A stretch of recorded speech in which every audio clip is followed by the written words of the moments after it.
My best friend claims she hooked up with my boyfriend while blackout drunk, but he says it was all part of a proposal plan she ruined and now I have no idea who to believe.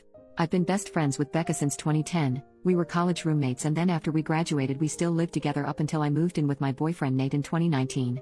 One thing about Becca is that she's always had a drinking problem for as long as I've known her, and she's done stuff while drunk that has sometimes caused problems in our friendship. She does try to stay sober but every few years something will happen to make her start drinking again, which is what happened earlier this summer. So last Saturday Becca called me because she was drunk somewhere and needed a ride home. I couldn't go pick her up because I had the flu and I was on cold medicine, so Nate went to get her instead. A couple of days after that I started noticing that Nate was being weird with his phone. Normally he leaves it out on the coffee table if we're watching TV or whatever, but he started putting it face down so I couldn't see what notifications he was getting. My first thought was that he was trying to plan a surprise and because of the timing, I thought that maybe Becca was helping him. Yesterday I saw Becca and I told her that Nate was being sneaky all of a sudden, and I asked her if he said anything about maybe proposing soon. She asked me if I looked through his phone and I said no. Becca started crying and told me that she and Nate hooked up in his car the night that he came to pick her up. Her excuse was that she was really drunk and didn't fully know what she was doing. She said she'd been texting him since, telling him that he needed to tell me what happened or else she was going to. I asked Becca to show me the texts but they were all in the app Signal which deletes messages after a day, so all I could see was that she and Nate had a chat thread but nothing that they said. I told her to text Nate in front of me so I could see what he said and she did, but we got no read receipt and so no response at all so it didn't prove anything. I asked Becca if she was sure she wasn't so drunk that she maybe imagined it or thought a dream was real, and she absolutely lost her crap on me and said that she knows that she's horrible when she drinks but that she's not freaking delusional and she doesn't make shit up. She said that I could believe her or not and it's my choice but she was telling me the truth. I said I needed to go home and talk to Nate. So when I got home I confronted Nate with what Becca had said, and he acted shocked and denied that anything like that had happened at all and said he didn't know why she'd think so or say so. He said that he had just given Becca a ride home and the only thing that happened was that they talked about how he and I had been together for a long time and how we should get married already. He admitted they were talking on Signal the next couple of days but he said that it was about exactly what I thought, that he was asking her about engagement rings and what kind of proposal I would want. Nate replied to Becca's message from before asking her if she made up a story about them hooking up to not ruin the surprise about his proposal, and she texted him back that there was no proposal and to stop playing dumb. So then Nate called her pretending like I wasn't in the room and told her that she needed to stop whatever she was trying to do, because we were on the verge of breaking up and he'd rather just have the surprise be ruined, but Becca just kept telling Nate to stop lying until he got angry and hung up on her. I really didn't know what to think and I still don't. Right now Nate is really upset and not really talking to me much. He says that it's bad enough that Becca acted insane and ruined his plan to propose, but it's even worse that I believed her lies even a little and would think that he would ever cheat on me. Becca texted me saying she was sorry but otherwise I haven't talked to her either. I don't want to think that Nate would cheat on me or that he'd take advantage of Becca if she was that drunk, but I feel like I can't be 100% sure because I've known Becca for 13 years, and I also just can't believe that she'd lie to me about something this important. And I know that she does have a drinking problem so I can believe that she'd sleep with my boyfriend if she was drunk out of her head. She's done some pretty awful things in the past when she's been drunk. I don't want to wrongly accuse Nate of something he didn't do, but I don't want to be an idiot either. Relevant comments. Someone asks what OP wants help with. Sleuthing ideas. Who is more believable? Revenge, etc. OP. I think what I initially wanted was just a sounding board for who sounded more believable. But someone gave me the tip that you actually can recover messages from Signal, so when I have a chance later tonight I'm going to try to do that to see if I can get some actual proof of what happened. But so far I haven't talked to anyone else about this though. I really just don't want to spread around what did or didn't happen to the rest of my friends or family without actually knowing for sure. Commenter number 2. What else has Becca done to you while drunk? OP. So in the past when she's been drunk, Becca's blacked out and started fights with me or other people. She'll say really out of line insulting things. She's kicked people out of our apartment because she didn't remember inviting them in. She's accused me of stealing clothes from her because I was wearing an outfit that looked like something that she also owned, that kind of thing. She's never hooked up with anyone that I was dating but she's definitely hooked up with guys that she knew I was interested in. Commenter number 3. Who has the greater motivation to lie here, Nate or Becca? OP. Becca did have a big problem with Nate when we first got together, and she was really upset when I moved out of our apartment to move in with him. I could see her still being angry about it or still not liking him but just not saying anything. From what Nate said they weren't making the plans on Saturday, but Becca brought up that it's been 7 years and asked why we're not married yet, and then the day after he asked her about rings. Commenter number 4. What is her reason for not liking him? OP. So at the time she was in one of her longest stretches of being sober and she said that I was abandoning her for some guy when she needed my support the most.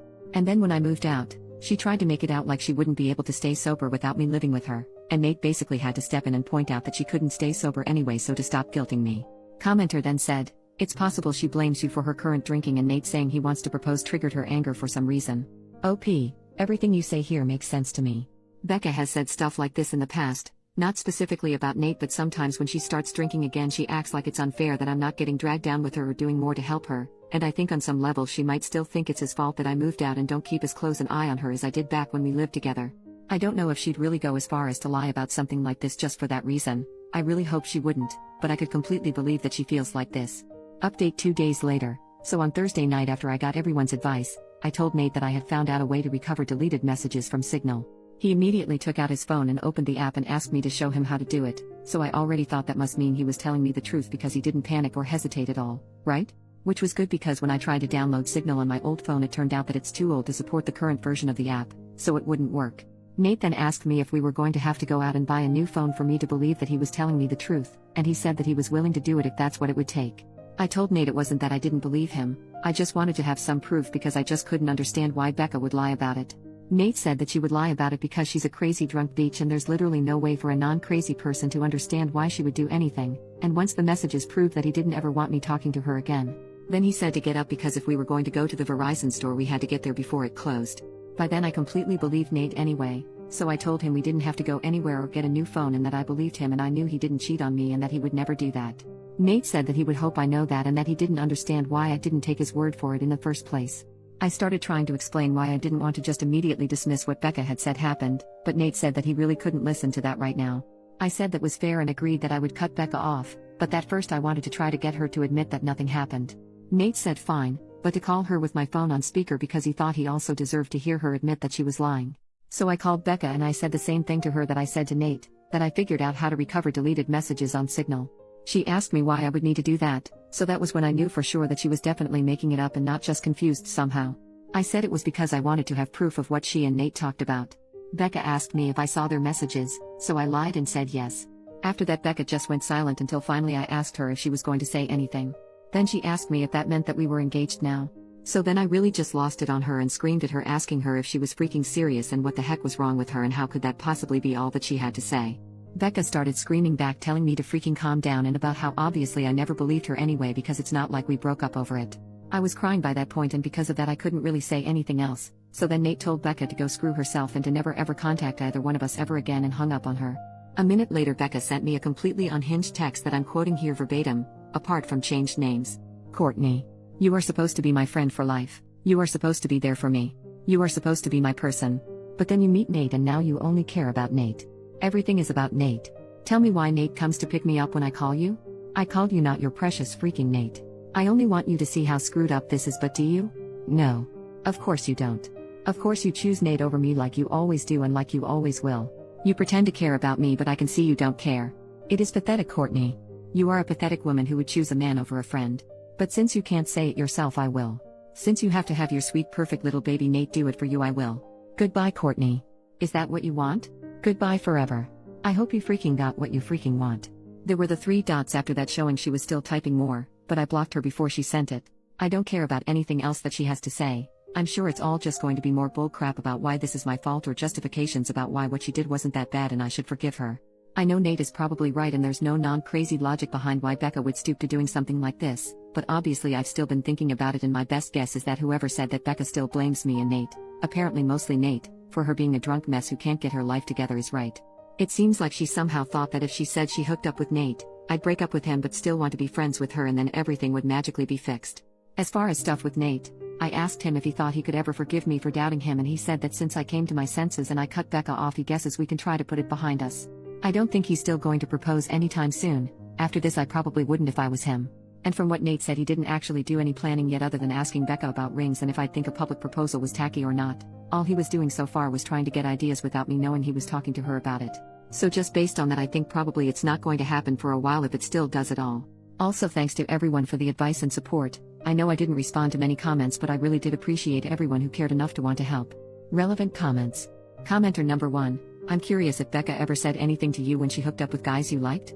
Do you think she was blocking you on purpose to keep you for herself? Did she try anything with Nate before you were exclusive?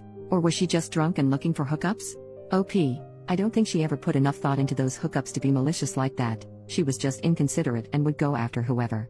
Commenter number 2. Did you ever confront her or just let it go? More than one time seems like a pattern. OP. We definitely got into arguments about it at the time, but it was mostly just kind of college bull crap and not really an actual confrontation about why she kept doing it, I guess. One last thought from OP. I'm sure she won't just go away. I'm already expecting her to try to get our other friends to get in the middle of everything as soon as she figures out she's actually blocked and I'm not just ignoring her. I hope she won't try to do anything else, but I guess at this point I really can't know with her. I'm hoping things are okay with Nate. I think in a while they will be. New update 11.5 months later. I haven't logged into this account for about a year, but I got a few messages asking for an update, so here it is. It turned out that whatever was going on with Becca that caused her to make false accusations about Nate was the beginning of some kind of a psychotic break. After I blocked her, she made a whole bunch of fake accounts and started sending me completely unhinged crap about how I ruined her life and threatening to get revenge on me and Nate. This went on for literally months, with her sending me dozens of messages a day.